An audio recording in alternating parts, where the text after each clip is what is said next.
To add the payment method on Webflow, you need to set up Webflow e-commerce and connect the payment processor like Stripe or PayPal.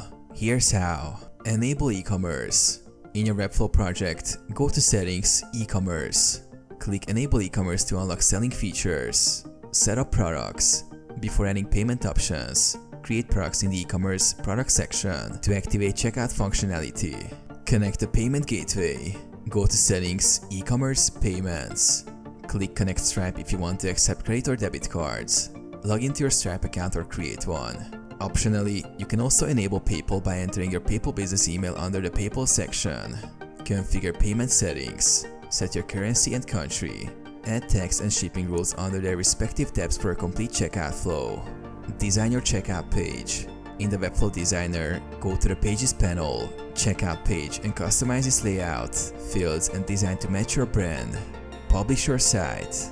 Once everything is set, publish your site to start accepting payments.